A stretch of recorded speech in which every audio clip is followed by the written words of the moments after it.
복음서마다 예수님의 이야기를 시작하는 그 내용이 조금씩 다르죠. 마태복음은 어떻게 시작합니까? 예수님의 족보 그리고 탄생 이야기로 시작하고 있습니다. 마가복음은 뭔가 예수님의 본격적인 사역을 말하려고 하는데 그 사역을 이야기하기에 앞서서 세례 요한에게 세례를 받으시는 그런 장면부터 이야기를 하고 있습니다. 자, 그렇다면 누가복음은 어떻게 시작하고 있습니까?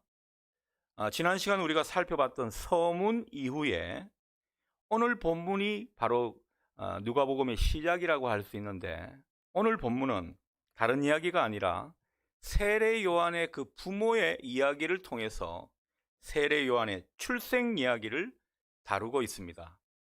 왜 이 이야기를 먼저 할까? 그런 생각이 문득 드는 것입니다. 세례 요한의 출생 이야기가 뭐가 그렇게 중요해서 이 제일 앞부분에 다루고 있을까? 그런 생각을 한 번쯤은 해볼 수 있습니다. 자, 본론으로 들어가서 오늘 이 본문의 이야기를 나눠보겠습니다. 유대 헤롯 왕 때 사가랴라고 하는 제사장이 있었죠. 그 안에도 이 제사장 가문의 사람이었습니다. 이름은 엘리사벳. 이름이 참 이쁘죠. 엘리사벳이라고 합니다. 이들은 모두가 인정하는 그런 경건한 신앙의 사람들이었습니다. 6절이 그것을 정확히 표현해 주고 있습니다. 6절을 보면 이들을 어떻게 표현하고 있습니까? 하나님 앞에 의인이었다, 이렇게 표현합니다. 율법을 잘 지키는 것은 물론이고 또 유대 랍비들이 정한 그 규례, 그런 것까지 빠짐없이 지키는 아주 흠이 없는 사람들이었다고 성경은 우리에게 전해주고 있습니다. 자, 이렇게 참 훌륭한 사람들인데도 근데 이 사는데 문제가 있었습니다. 결정적인 문제가 있었는데 그것은 다른 게 아니라 나이가 많도록 아이를 갖지 못한 것입니다. 7절 말씀이 그 내용을 이야기하는데, 이 엘리사벳이 잉태할 수 없으므로 그들에게 자식이 없더라, 이렇게 말하는데, 마치 이 말은 이 부부가 아이를 더 이상 가질 수 없다는, 이 불임의 상태로 끝날 수밖에 없다는 이런 인상을 우리에게 주고 있습니다. 그리고 이것을 좀 더 생각해 보면요, 성경이 그려내는 이야기는 이 부부도 아이를 갖는 것을 이제는 좀 포기한 듯한 그런 느낌을 우리에게 주고 있습니다. 하나님 앞에 의인이고 신앙 좋은 사람들, 참 하나님의 법을 잘 지키는 그런 사람들이면 뭔가 일이 좀 잘 풀리고 잘 되고 또 인생에 큰 어려움이 없으면 좋겠는데, 이 성경이 그려내는 모습은요, 그렇지가 못하더라는 것입니다. 오늘 이 사가랴 엘리사벳 부부도 그런 모습이죠. 하나님께서 모든 것을 꽃길로만 인도해 주시면 좋겠는데 그렇지가 않더라는 것입니다. 성경에는 늘 그런 말씀을 하죠. 의롭게 살고 하나님 말씀대로 사는 사람은 복을 받느니라. 우리가 아멘하고 그 말씀대로 되기를 바라는데, 이 한 번씩 보면은 결정적인 문제가 각 가정들마다 있어서 뭔가 이 하나님께서 복 주시는 하나님을 전적으로 받아들이기 어려운 듯한 그런 때가 있습니다. 오늘 이 사가랴 부부에게는 복은커녕 불임이라는 큰 고통을 안겨주신 것 같은 그런 느낌을 우리가 받게 됩니다.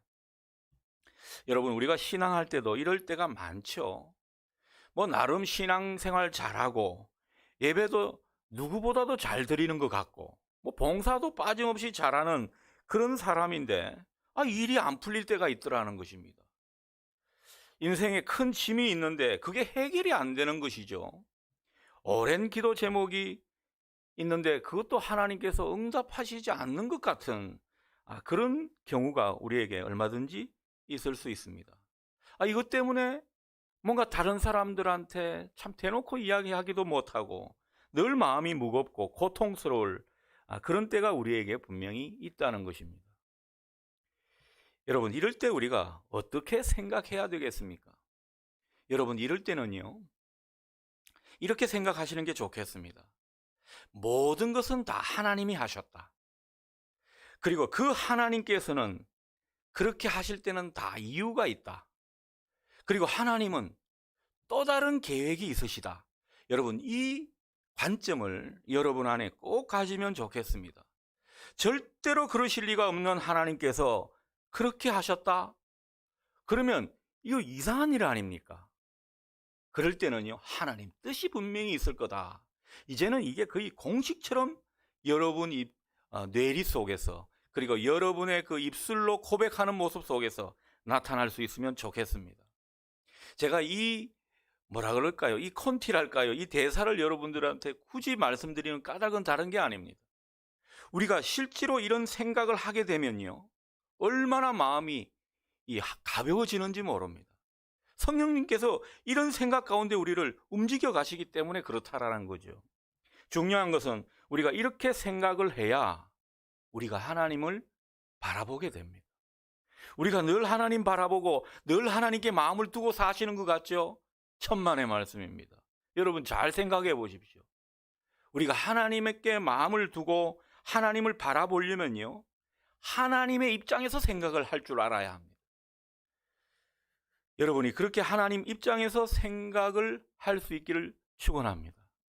그럴 때 우리가 하나님께 시선을 두고 바라보면서 하나님께 내 마음이 고정되기 시작합니다. 여러분, 하나님의 일은 그때부터 시작되는 줄 믿으시기 바랍니다. 오늘 우리가 이 사건을 보면서 그런 생각을 할 수 있는 것이죠. 그래서 여러분은 정말 이 생각이 여러분의 삶을 지배한다는 그런 말처럼 그 생각을 통해서 문제 해결이 시작되고 여러분의 삶의 질서도 회복되는 연총이 있기를 바랍니다. 자, 다시 본문으로 들어가세요. 당시 예루살렘 성전에는 여러 제사장들이 있었습니다.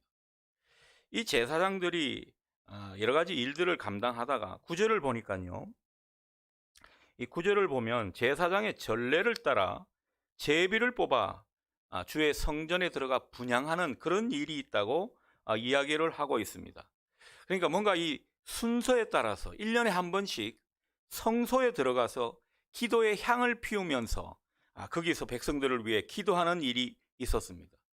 그런데 이 일은 로테이션 그런 식으로 이루어졌고, 조가 24개 조가 있었습니다.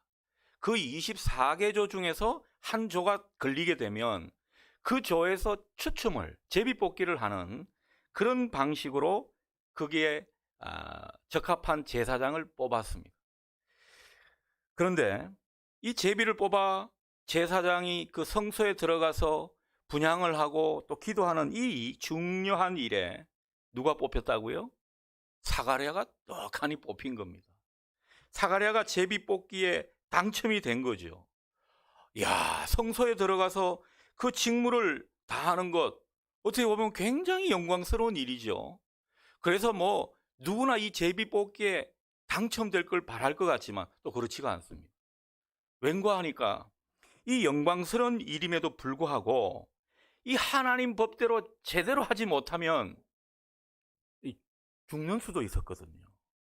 그러니까 이게 얼마나 엄중한 일입니까?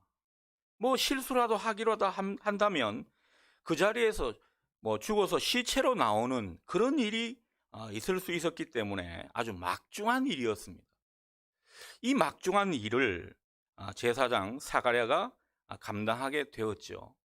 이렇게 막중한 일이다 보니까 오늘 10절을 보십시오. 10절을 보니까 사람들이 어떤 모습입니까? 그 분향하는 시간에 밖에서 뭐 하죠? 기도하더라. 이게 얼마나 막중한 일인가 여러분 느껴지시죠? 백성들이 이 자리를 뜰 수가 없습니다. 다 하나같이 밖에서 기도하고 있는 그 가운데 이제 그 제사장 직무를 행하고 나오게 된 것입니다. 자, 이렇게 해서 성소에 들어가게 된 사가랴 분향을 할 때 갑자기 천사가 나타났죠. 분향단 오른쪽에 그 천사가 서 있는 모습입니다.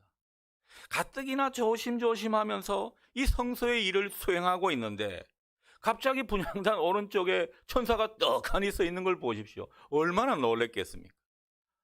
없던 애기도 떨어질 판일 정도로 얼마나 놀랐는지 모릅니다. 그걸 우리가 짐작해 볼 수 있더라는 것입니다. 천사가 사가랴에게 이렇게 말합니다. 13절이죠. 사가랴여 무서워하지 말라. 너의 간구함이 들린지라. 내 아내 엘리사벳이 내게 아들을 낳아 주리니 그 이름을 요한이라 하라. 이렇게 말을 하는 겁니다.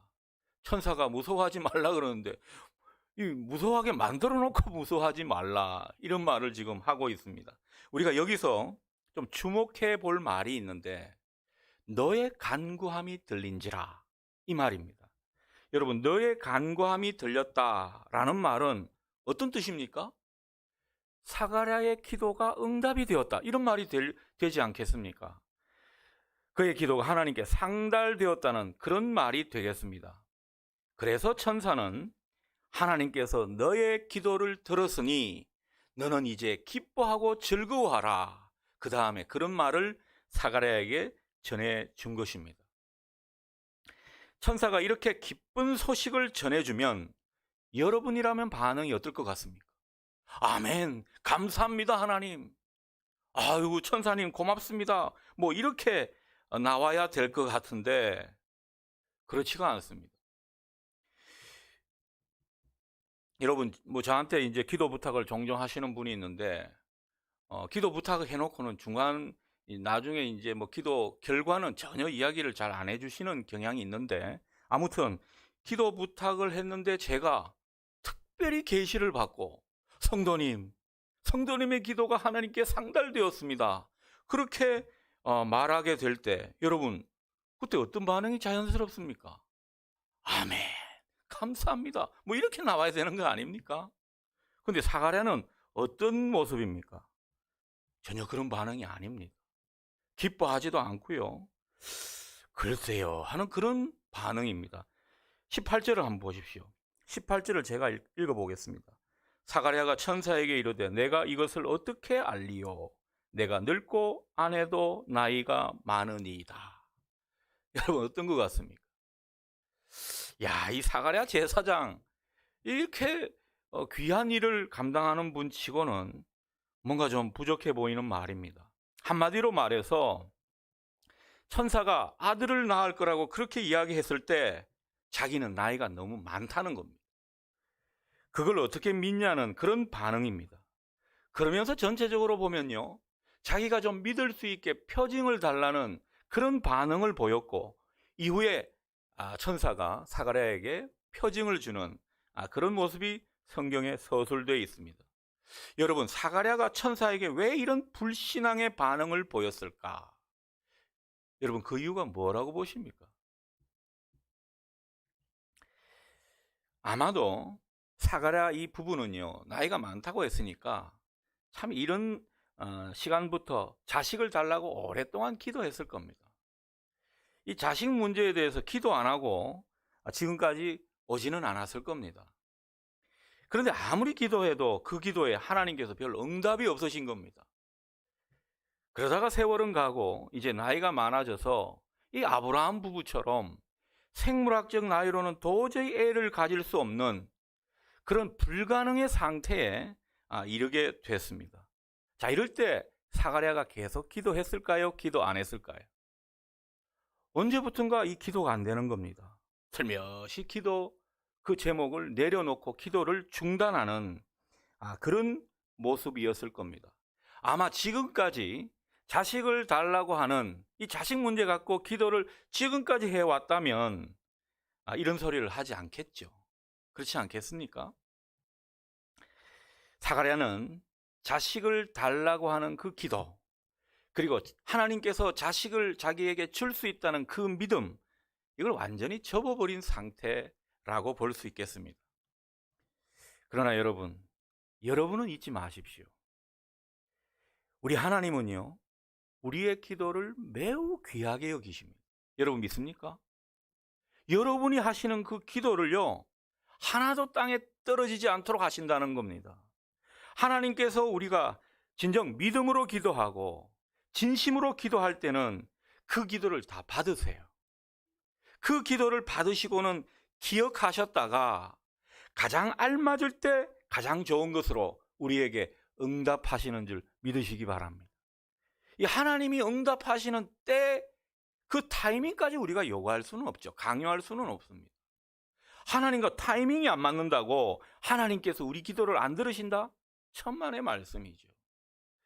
여러분, 지금 기도를 중단했다면 하나님도 그래 이놈 하고 아마 응답도 유보할 수도 있을 겁니다. 그런데 사가랴는 기도를 중단해도 하나님은 그 기도에 응답하고 계시는 모습을 우리가 이 장면에서 확인하게 되는 것입니다. 때때로 우리는 하나님 왜 응답 안 하십니까? 뭐 징징거리면서 또 응답하라. 예전에 그 드라마 제목처럼 응답하라, 응답하라. 이런 구호하는 심정으로 하나님께 소리칠 수 있지만은 여러분, 하나님께서 우리 기도를 다 듣고 계세요. 다 들으시고는 하나님만의 그 가장 좋은 타이밍, 하나님만의 가장 좋은 방법으로 역사하시려고 때를 보고 계시는 겁니다. 우리가 이것을 믿을 수 있는 이 믿음이 오늘 이 저녁에 여러분 가운데 있기를 소원합니다. 이게 우리에게 중요하다는 것이죠. 하나님은 합력하여 선을 이루신다고 말씀하십니다. 합력하여 선을 이루시려면 얼마나 이게 복잡하겠습니까? 그래서 당신의 그 지혜와 경륜을 가동시켜 가지고 우리 기도에 응답하신다는 거예요. 하나님은 단지 또 기도 응답만 생각하시지 않습니다. 우리 믿음의 분량, 그리고 우리가 축복을 받을 수 있는 그릇이 되는지, 하나님이 생각하시는 경우의 수가 얼마나 많은지 모릅니다. 이걸 우리가 좁혀갈 수 있으면서 하나님께 동력이 되어야 된다는 것이죠. 여러분, 그 귀한 동력 중에 하나는 뭐라고요?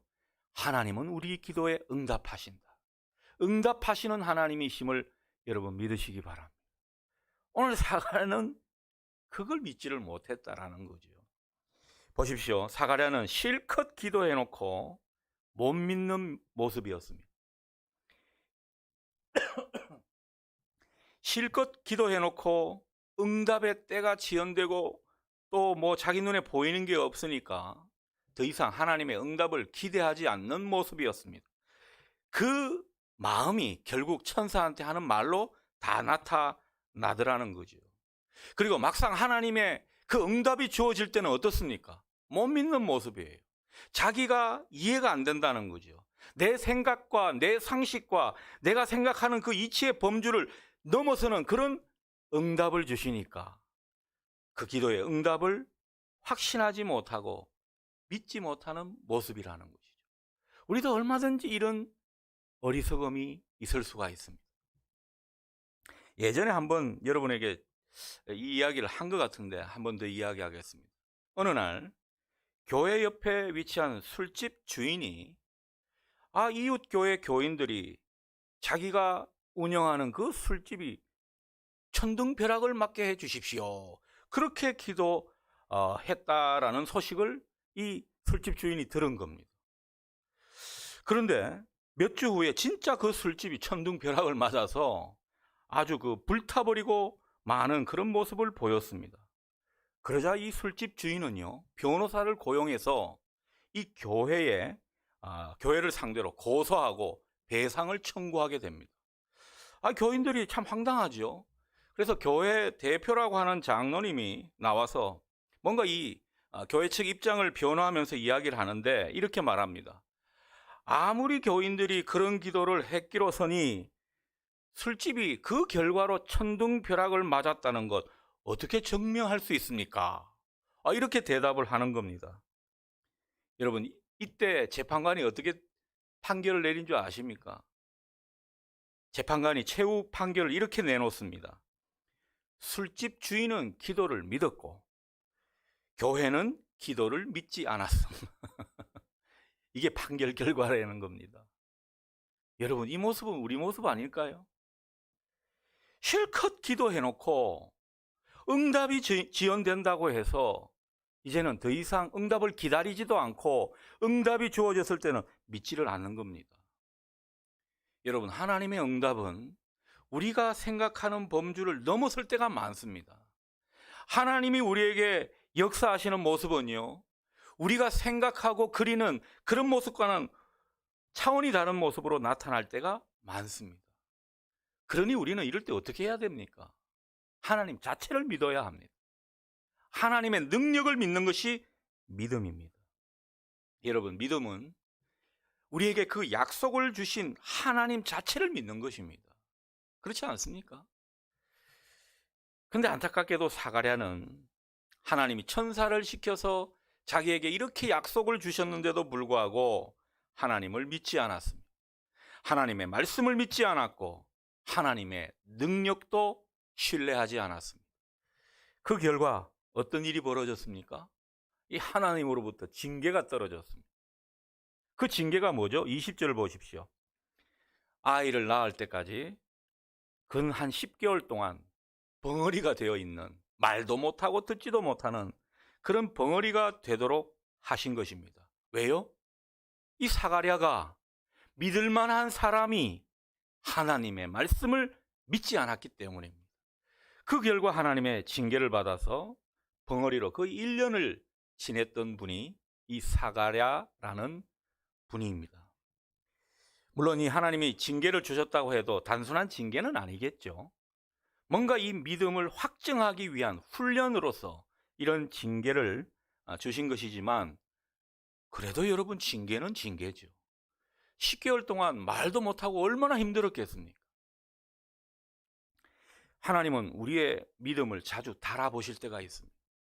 이제는 알만한 사람이 되었는데, 이제는 믿을 만한 그런 수준이 되었는데 아직도 너가 믿지 못하고 있니? 아직도 네 믿음이 그런 수준이니? 우리를 달아보실 때가 있습니다. 여러분, 정말 금 같은 믿음으로 하나님께 합격점 받을 수 있는 우리 모두가 되기를 소원합니다. 오늘 사가랴는요, 하나님께 믿지를 못하니까 이렇게 징계를 받았다라는 것입니다. 다 우리를 교훈하시려고 이 의인 사가랴를 이렇게 훈련시키시면서 우리에게 하나님이 어떤 분이신지를 보여주고 있는 것입니다. 우리는 이 사건을 통해서 중요한 교훈을 얻어가야 할 것입니다. 똑같은 어리석음을 반복하지 말라는 것이죠. 자, 이런 과정으로 세례 요한은 태어났습니다. 좀 부모의 그 우여곡절 같은 이야기 끝에 태어났다고 볼 수 있습니다. 자, 우리가 생각해 볼 것은요, 그런데 세례 요한은 뭔가 예수님과 달리 좋은 가문에서 태어났습니다. 그렇지 않습니까? 제사장 가문에서 태어났다면 당시로 보면 귀족 집안에 태어난 겁니다. 여기서 한 가지 의문이 들게 됩니다. 분명 세례 요한은 예수님이 오실 길을 걷게 하는, 어떻게 보면 예수님의 전령이라 할 수 있고 예수님을 소개하는 사람이라고 할 수 있는데, 근데 이 출신이 더 좋게 만들어 주셨다라는 겁니다. 예수님은 어떻게 보면 뭐 말구유에서도 태어나셨지만은 이 가난한 목수 집안의 아들로 태어나게 하셨습니다. 하나님이 왜 이렇게 하셨는가라는 거죠. 이 뭐 안내자, 소개자라고 할 수 있는 세례 요한은 아주 뻗쩍지근한 집안에서 태어나게 하시고, 예수님은, 이 메시아로 오시는 예수님은 가난한 목수의 아들로 하층민 집안에서 태어나게 하신 그 하나님의 역사하심은 우리가 어떻게 이해를 해야 될까라는 것입니다. 제가 예전에 분당에서 전도사로 사역할 때 일인데요, 이 장로님들이 한 번씩 참 사역도 수고한다고, 또 이 나이 들어서 공부하느라고 예 먹는다고 저를 한 번씩 대접을 해 준 적이 있습니다. 근데 또 대접을 하면은 꼭 좋은 음식점, 고급 음식점에서 밥을 한 번씩 사준 일이 있는데, 그때는 제가 이제 교회에서 지급받은 차가 있었는데 그게 좀 작은 차였습니다. SM3인가요? 그런 차를 타고 다녔었는데, 여러분, 그런 차를 타고 고급 음식점에 가니까 야, 사람들이 뭐랄까요, 안내하는 사람부터 대접을 잘 안 해주는 느낌이었습니다. 주차할 때부터 얼마나 홀대받는 느낌인지 모릅니다. 분명히 이 발레 파킹을 해주는데 인사를 그냥 건성으로 하는 겁니다. 그리고 왜 제 차는 항상 그 길가에 세워놓는 겁니까? 길가에 세워놔가지고 밥을 먹고 나오면 차가 어디 있는지를 찾을 수가 없어요. 그럴 때가 있었습니다. 자, 그런데 한 번은 그 식당에 혼자 가지 않고 이 고급 승용차를 몰고 오신 장로님과 함께 간 일이 있습니다. 장로님이 기사까지 대동을 했습니다. 그래서 기사 옆에 조수석에 장로님이 앉아서 가시고, 저는 이제 상석, 여러분 고급 승용차의 상석이 어딘지 아시죠? 거기에 제가 혼자 앉아서 갔습니다. 내릴 때 분위기가 다르더군요. 얼마나 이 대접을 잘해 주는지. 거기다가 이제 뭐 회사 사장님이라고 할 수 있는 장로님이 이 조수석에서 내리고 제가 상석에 내리니까, 이야, 사람들이 인사가 거의 90도예요. 90도로 인사를 하면서 얼마나 저를 이 VIP 대접을 잘 하든지 제가 그때 기억이 아직도 생생합니다. 주차도 이 고급 승용차는 아주 좋은 자리에 그렇게 해 주더라는 것을 느끼게 되었습니다. 여러분, 세상 인심이 이렇습니다. 사람들이 다 이렇다라는 거죠. 사람들이 참 어리석죠. 세상이 이렇기 때문에 안내자가 중요한 것입니다. 조수석에서 내린 그 장로님, 안내자니까 사람들이 덩달아 저를 굉장히 높인 것입니다. 물론 제대로 된 사람이면 저분은 뭔가 신통하는 분이구나, 이 알아봤을 텐데, 보통 사람은 왜 웃으십니까? 보통 사람은 그걸 알아볼 수가 없죠. 여러분, 제가 싱거운 소리 하는 것 같지만은 세상 사람들은요, 누구나 제대로 보는 눈이 없다라는 걸 말씀드리는 겁니다. 예수님이 오셨다 한들 제대로 알아보겠습니까? 그분을 제대로 높여드렸겠습니까? 천만의 말씀이죠. 그러니까 예수님을 소개하고 예수님을 안내하는 그 역할이 참 중요했던 겁니다. 하나님은 예수님을 안내하고 예수님의 길잡이 역할을 했던 이 세례 요한, 제대로 된 가문, 제대로 된 배경을 갖도록 그렇게 하셨습니다. 거기서부터 뭔가 사람들이 신뢰를 갖고 예수님께 나아오도록 그렇게 조치하셨다라는 거죠. 여러분, 오늘 이 말씀을 쭉 보면 어떻습니까? 당시 사람들은요, 이 세례 요한의 그 탄생 일화에 대해서 얼마나 잘 알고 있었는지 모릅니다. 이 세례 요한을 굉장히 대단한 인물로 보았을 겁니다. 제사장 가문에다가 아이를 가질 수 없는 그 상황에서 제비뽑기에서 아버지가 이 성소에 들어가서 분향하면서 이 기도를 하는 그런 일을 하게 되었고, 거기서 천사를 만나서 하나님의 말씀을 전해 들었다는 그 소식도 사람들이 알게 되었습니다. 모두가 기다리는 중에 벙어리가 되어서 나오는 그런 사가랴 제사장을 보게 되었습니다. 또 아들을 낳기 전에 사람들 보는 데서 그 이름을 요한이라고 써주었습니다. 그런 어떤 신비한 상황 가운데 이 세례 요한이 태어나게 된 것이죠. 64절 보십시오. 마침내 아들을 낳게 되자 그 입이 열려서 말하기 시작하는 모습도 사람들에게 확인시켜 주었습니다. 벙어리가 이제 말을 하게 되었다라는 거죠. 그리고 사람들 보는 데서 하나님께 찬송했습니다. 얼마나 어메이징한 일을 지금 사람들에게 보여주고 있는 것입니까? 이쯤 되면 이 세례 요한의 탄생 이야기 얼마나 회자되었는지 우리가 충분히 짐작이 갑니다. 그래서 성경은요, 온 유대 땅에 알려졌다 이렇게 말하고 있고, 66절을 보십시오. 다들 이 아이가 장차 어떤 아이가 될까 궁금했다는 것입니다. 그리고 마지막에 성경은 이렇게 전합니다. 하나님의 손길이 함께하는 신령한 사람, 그 사람이 바로 세례 요한이다. 이렇게 주목하기 시작했다라는 겁니다. 여러분, 우리가 주님의 좋은 안내자가 되기 위해서는 이렇듯 하나님을 만난 체험이 중요합니다. 하나님의 신비가 내 삶 속에 경험돼야 하고, 또 사람들이 주목하고 신뢰할 만한 그런 무언가가 있어야 한다는 것입니다. 여러분, 오늘 이 세례 요한을 보면서 우리가 그것을 느낄 수 있습니다. 여러분에게 이 은혜가 있어서 우리 또한 주님의 좋은 간증자, 소개자 될 수 있기를 주님의 이름으로 축원합니다. 아멘.